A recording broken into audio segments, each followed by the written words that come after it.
All Renegades of Puck to the trenches. It's time for Renegades of Puck TV. I am your host and captain, Crazy Charlie Zanier, and this is the debriefing of the Nashville Predators versus the Minnesota Wild. For the Nashville Predators, the second road game of the season, coming in with a record of 0-1 and going up against division rival Minnesota, who are undefeated on the season and have 2 victories on home ice. Both teams coming off playing last night, so the second night of back-to-backs, no one has the advantage going in, but the home team always has the advantage of that last change. Let's see how things are going to shake out between the Nashville Predators and the Minnesota Wild. But before I get into the line combinations and the full game recap, let me just remind you very quickly, renegadesofpuck.com, that is where you can get all of the information about the Renegades of Puck. We sure do appreciate you bookmarking that and visiting that site as often as possible. You can also catch the link to our merchandise, making new t-shirts, making a lot of different things coming up here very soon. But for now, get the traditional Renegades of Puck logo tee.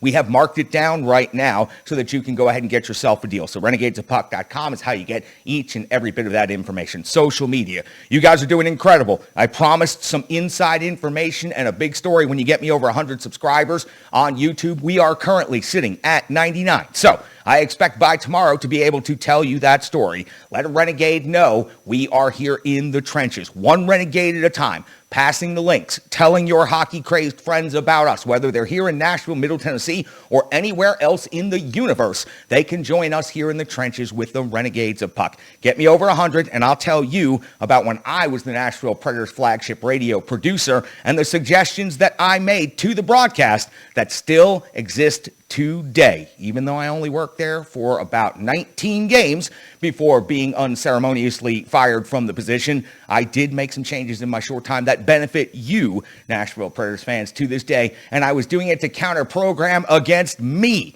That's your hint. Get me over 100 subscribers, and we'll tell that story. Hell, get me to 110 subscribers. I'll give you all the details about who exactly fired me and how they fired me. Disgraceful. Just absolutely disgraceful. All the social media platforms, make sure you're following those. And of course, you can become a partner of the show just like our fantastic partners, Rebirth Sports. I have been talking back and forth with them about some upcoming ideas, and we've got some incredible stuff coming up, Renegades. I cannot wait to give you more details about that. For now, though, let Rebirth Sports know that you appreciate their partnership and sponsorship here of the Renegades of Puck and Renegades of Puck TV. They have been with me for a long time now. They make me look good, and they make me feel good. Look at this jersey they made for the Renegades of Puck. It is simply fantastic. Your hockey team, wherever you are, you can have threads that look as good as the Renegades by going to Rebirth Sports. And it's more than just jerseys. They're a much bigger company than that. Again, I'll get you more details about all of our great partners soon. Stripe Design and Digital, absolutely the best partner. We're talking about new ways to market the show and get out there in front of more people. Help design this logo that you see in the bunker and on the wall and on the website and everywhere. That is Stripe Design and Digital, just a tremendous partner here of the Renegades of Puck. And Strong Style Fit. Left the link for the most recent workout in the last video's comments. Easy to find. Just search out Strong Style Fit on any social media platform or go to strongstylefit.com and you can find on-demand and live personal training. Over 100 videos now available for you. Believe me, if you jump in the trenches with Strong Style Fit and the Renegades of Puck, you will be looking good, feeling good, and everything will start going in a no half-step and positive direction in your life. I guarantee that. I promise that. And you too individually can become a partner of the Renegades of Puck. I am accepting donations even of $1. If you can spare it, please give it. We have a lot we want to accomplish. I want to rent a hockey rink and have a Renegades of Puck all skate. I want to see all of your faces. I want you to bring all of your families. I want to all of the Renegades to be together ice skating, whether you've never skated before or skating something you do every day. We got to get some funds, though, together to do that. So remember, every time you send $1, or $2, or $5 in to the Renegades of Puck via Venmo, Renegades of Puck on Venmo, or scan the QR code that's right here on the screen, that helps us plan events like that. We want to do meet and greets. We want to get together, Renegades of Puck. We know we can be a no half-stepping force for good in the hockey community, in the hockey world. So let's find a way to start getting these events planned, funded, and then we'll get them executed. We'll have the best time ever. We'll live stream it. We'll do shows around it, and we'll do tons of promotion around it. You got a business, you want to sponsor something like that? Just let me know. We can absolutely make that happen. Renegades of Puck grievance line. Hey, I know you don't have a lot of grievances tonight, but here's the phone number. 615-640-0916, 615-640-0916. Go ahead and leave us a comment. Hey, maybe you love what Ryan Johansson did tonight. Maybe it made you mad to see him play with that much fire, fury, and passion for one night when you think he doesn't play with that much fire, fury, and passion on any other night. Give us a call. Let us know your thoughts. Always open to you 24 hours a day through Renegades of Puck grievance line and voicemail box. We'll pick the best audio. We'll play it here on Renegades of Puck TV. Let's get into it. We've got an awful lot to talk about. Nashville Predators' second road game of the season. Back-to-back games. Last night, Winnipeg taking the big loss. Tonight in Minnesota, the Wild undefeated at this point in the season. Let's see how things shake out. Your line combinations. A big shakeup in the lines after the abysmal performance by the top six last night. We see a big change. Cunnin, Johansson, and Duchesne make up your first line. Forsberg, Granlund, and Tolvanen make up your second line. Trennan, Sissons, and Jeannot back together. Cousins with Novak and Tomasino. Of course, they had so much success in Winnipeg, piling up some points. Yossi and Fabro, Ekholm and Carrier, Borowiecki and Benning back in the lineup as your third D pair. And Conor Ingram getting his first career NHL start for the Nashville Predators. Let's get into the action. It's 1:25 into the first period. Ingram's got a save on Eriksson Ek. It's the first save of his NHL career. Stick taps to you, Conor Ingram. After what you've been through and after the story that we all know about and have followed along with, it is just outstanding to see you on the ice, and it is outstanding to see you making your first NHL save. I know that had to be an incredible feeling out there. 3 minutes into the first period, Kulikov's off to the box. 2 minutes for tripping. The Nashville Predators have had a surprisingly decent power play so far on the early part of the season, and the captain, Roman Josi, is putting his third goal of the season, giving the Preds a 1-0 lead on that power play. It was a rebound put back after a long shot hit some traffic. Due to the rotation, Roman Josi found himself in the slot area, and he takes advantage of that opportunity and converts, giving his squad a 1-0 lead over the Minnesota Wild. At 5:13 of the first, Spurgeon's off to the box. 2 minutes for boarding on Tolvanen. Tolvanen was injured, and it looked ugly. Head first into the boards. Upper body injury is what it is being listed at. I will not speculate, but I'm assuming it is some sort of neck, shoulder injury in there. He would not return, goes to the locker room immediately. Unfortunately for the Nashville Predators, this could be devastating news if he's injured and out for any more than a couple of games. Simply one of the most important young pieces of this Nashville Predators team. But the Preds would take advantage of the opportunity given on the power play as Ryan Johansson will get his second goal of the season. Forsberg makes the pass to Johansson in the low slot. He redirects it on net and then follows up, gets his own rebound, and finishes the puck. That is some jam by Ryan Johansson, giving the Preds a 2-0 lead. At 6:52, Duchesne is off to the box. 2 minutes for a slashing, and we are off to the beginnings of a special teams affair. Solid overall PK by the Predators, as they have been showing they are fully capable of doing in the early parts of this season. So a good job on the penalty kill right there. Ingram faces very little pressure. 12:25, the Preds are on the board again as Ryan Johansson's got his second goal of the game, his third goal of the season. The Preds have a 3-0 lead at the 12:25 mark of the first period. Roman Josi with a beautiful spin pass after entering the zone. Johansson changes the timing with a little bit of a wrist roll, then takes the shot, and it absolutely fools the goaltender and goes immediately into the net, giving the Preds a 3-goal lead. For the first time this season, the Nashville Predators can feel comfortable, at least for a couple of seconds out there on the ice, because the Minnesota Wild are at least going to continue pushing back. At 12:47 of the first period, we see Duchesne off the box. 2 minutes for tripping. Minnesota is much better organized this time around. At 15:51, Ingram is able to keep the puck out during Minnesota's jam attempts. At 17:14, Foligno's off to the box. 2 minutes for tripping. Minnesota has now made enough adjustments to the Nashville Predators' new look power play that they are now able to shut it down. And honestly, they're shutting it down with ease at the end of the period. They were not able to do that, though, on the first two opportunities. High event first period. A lot of time on special teams. What it adds up to is the Nashville Predators having a 3-0 lead and out shooting Minnesota 11-9. Into the second period, 3:46, Granlund, 2 minutes for hooking. Ingram comes up with a huge save at close range on Kevin Fiala. Eriksson Ek hits the post on the rebound. Overall, another very good professional and solid penalty kill by this Predators penalty killing unit. 10:23 of the second, the midway point of the game, Ingram comes up with a save on Greenway, but at 11:30, 6:30, Bugstad gets his first of the season. It was a bump pass off the wall from the D zone to the neutral zone. It springs the rush, and a wrist shot far side beats Conor Ingram, putting Minnesota on the board, cutting the lead to 3-1. 12:47, Granlund hits the crossbar. Great opportunity here, but the Preds would be able to follow up almost immediately at 13:15. Originally, it looked like Roman Josi gets the goal, but later on, upon review, it goes to Philip Forsberg for the deflection. Duchesne curls and makes the pass to Josi, who takes the shot. Forsberg with the slight deflection, and the Predators now have a 4-1 lead over the Minnesota Wild.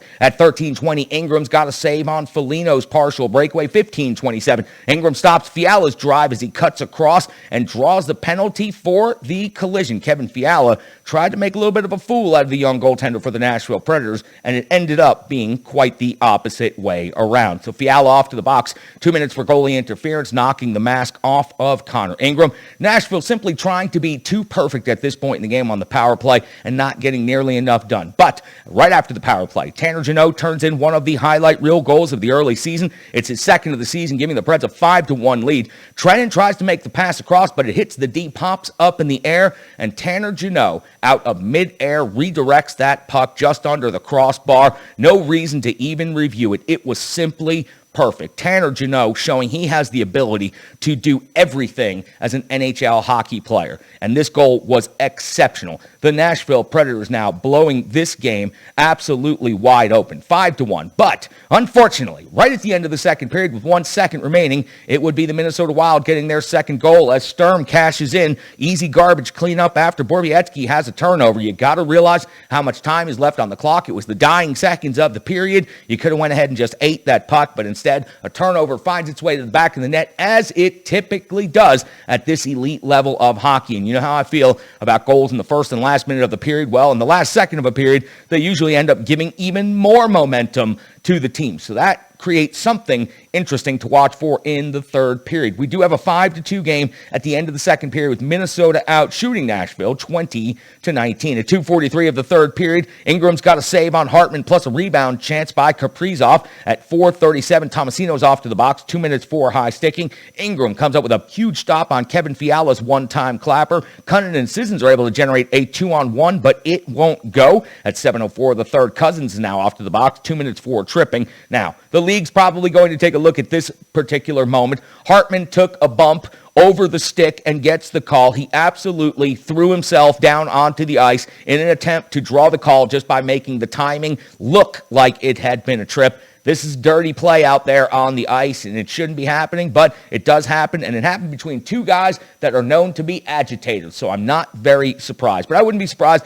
if he ends up drawing a little bit of fine for that absolute dive. But in this scenario, he was doing what he had to do to draw the team into a power play scenario, but the Nashville Predators penalty kill unit was, again, very professional for another 2 minutes. 16:05, Ingram's save on Kuznetsov plus a rebound opportunity. They go to the empty net scenario down by 3 with 5:40 to go in the game. Unfortunately, the Nashville Predators would end up taking a penalty at 17:08. Sissons 2 minutes for high sticking. Then Zuccarello's off to the box, evening things up. 2 minutes for interference. A lot of empty net play, but the Nashville Predators would not end up generating another goal in this game. We would come to our final conclusion with the Nashville Predators scoring their first road victory of the season and their second victory overall against an undefeated Minnesota Wild team, 5-2. Minnesota would pile up the shots in the third period and would eventually win the shots on goal battle, 35-27. Now listen, the story of the night, besides the Nashville Predators getting their first road win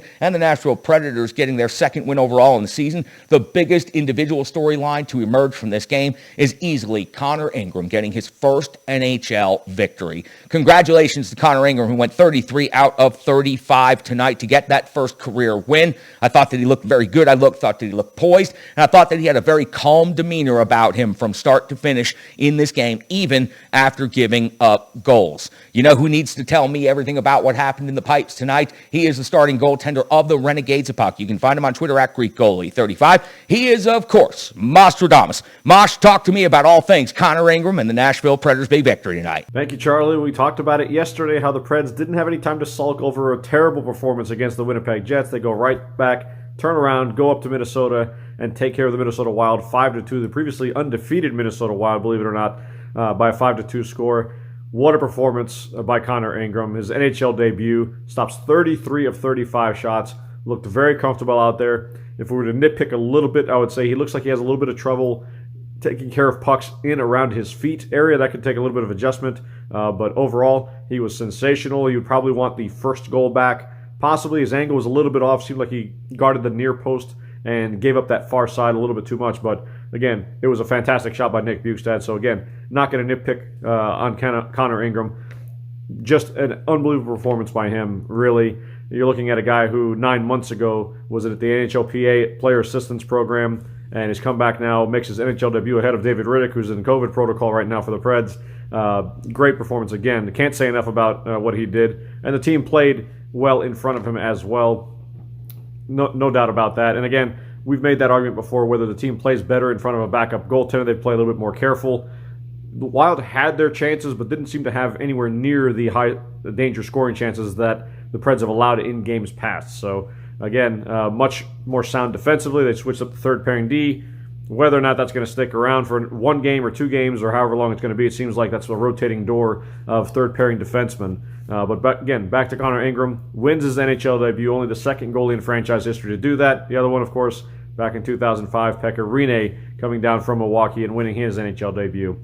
Preds go right back at it Tuesday night against the San Jose Sharks back on home ice at Bridgestone Arena.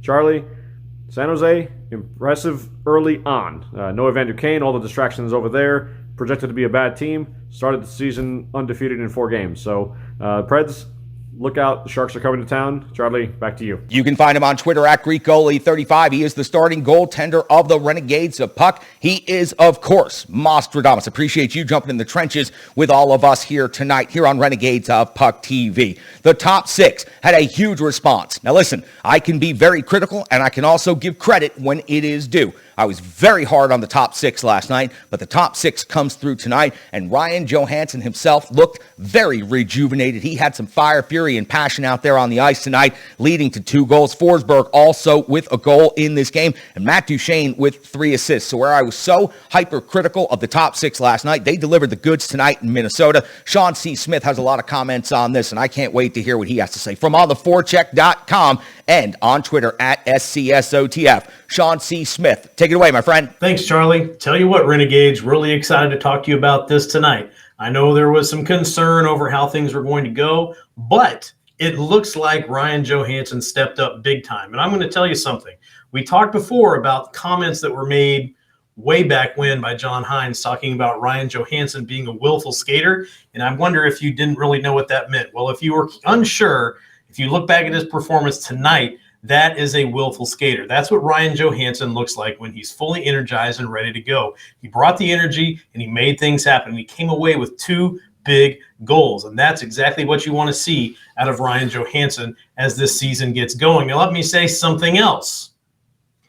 We were also talking yesterday, about what happened against Winnipeg and how the Winnipeg Jets, whenever they were defending, seemed to push the Predators out of the inside of the ice and push them to the sides and to the blue line. And I said that I wanted to see a response today where the Predators kind of asserted their will in the paint and got up close and got in front and made things happen up close. And that's exactly what you saw tonight. A lot of action in front of the net. However, I do have to wonder something, and this is what it is. We saw a lot of 2-on-1 opportunities tonight. And on those 2-on-1 opportunities, I saw a lot of shoot first, ask questions later. And they didn't really result in anything big, except for the one time when you saw that pass over to Tanner Jeannot, who knocked it out of the sky and into the back of the net, which was incredible. But every other time there was a 2-on-1, you saw the player who brought the puck in with a partner on his wing shoot it into the net. It didn't, or shoot it into the goalie is what ended up happening, and they didn't score. So my question is, why not pass? Let's go ahead and pass over to that other guy, try to open up some space on the goal a little bit. I think maybe it's just split-second decisions coming down to it. You got to think quick. Hey, let's shoot and see if we can catch them off guard. And that's okay because the numbers all worked out pretty well for the Predators tonight. But then again, we need to talk a little bit about passing. If I'm wondering why they're not passing to the guy on the other side of the ice, maybe it's because we've been discussing the passing over the last several games and how those are often, when they're doing cross-ice passes, resulting in a turnover or a giveaway. But it looks like they've kind of figured some things out. I think they had a much better time tonight getting the puck across the ice to their teammates. I think maybe we're starting to see those troubles kind of move out of the way as far as passing goes. And we're going to move on and focus on something else. So that's it for me tonight, folks. I hope you had a great time with the game. And Charlie, I'm going to send it back over to you. From ontheforecheck.com, you can find his work right there, and you can also track him on Twitter at SCSOTF. He's got the intel that you need to know, and he jumps in the trenches with me right here on Renegades of Puck TV as often as I can get him. He's on the front lines, and he delivers the good each and every time. He also delivered you a storyline in the early part of the season about the Nashville Predators' inaccuracies in passing and how giveaways were the evidence and the stats backing that up. I'm very happy to report that the Nashville Predators tonight, in that big victory in Minnesota, 0 giveaways. They're passing much more effective in this game, and obviously one of the reasons they came out on top. Minnesota did have 6 giveaways in the game. Block shots, the Preds win that battle 16-6. Hits, Minnesota out hits Nashville 9-7, but I feel like that count is a little bit low for some reason. Faceoffs won. Ryan Johansson again up the middle for the Nashville Predators, and Mikhail Granlund also representing himself quite well, doing a great job in the face-off circle the early part of the season. 38 wins for the Preds tonight, 32 wins for Minnesota. The special teams battle won by the Nashville Predators. 0 for 5 on the power play for Minnesota, 2 for 6 for the Nashville Predators on the power play and shots on goal. The Preds generated 29. Minnesota, with that overwhelming avalanche of shots in the third period, ends up at 35, making Conor Ingram's numbers look even that more impressive in his first ever NHL victory, a .943 save percentage in the night for Conor Ingram. That gets you all set up, Renegades. That gets you taken care of. Now you know everything that happened tonight in the game between the Nashville Predators and the Minnesota Wild. You give me, the captain, Crazy Charlie Sonia, 10 minutes. I'll give you the game. You give the Renegades an additional 10 minutes. We'll give you all the analysis, statistics, and opinions that you need to get you set up and be able to talk about this thing. Debriefing shouldn't take more than 25 minutes. Briefing shouldn't take more than 15 minutes. The Renegades of Puck are in the trenches to deliver the goods for each and every one of you Renegades of Puck, and I promise you we will not fail. The mediocre milquetoast men with microphones, they're out there thinking they're doing their big thing, talking Titans football all day and night long, while we're here in the trenches recapping everything that happened over the weekend in a back-to-back for the Nashville Predators. Big win in Minnesota tonight. If your local radio show, TV show, whatever it is you go to, if they're not talking Predators hockey and they're not delivering the goods, then why in the hell are you still going to them? Bring the Renegades to the trenches. Bring them to the bunker and bring them to me. I need you, Renegades, each and every one of you. Find a friend. Tell a hockey maniac. The Renegades of Puck are here to take over. I am your host and captain, Crazy Charlie Saunier. Stick taps. Love. Respect.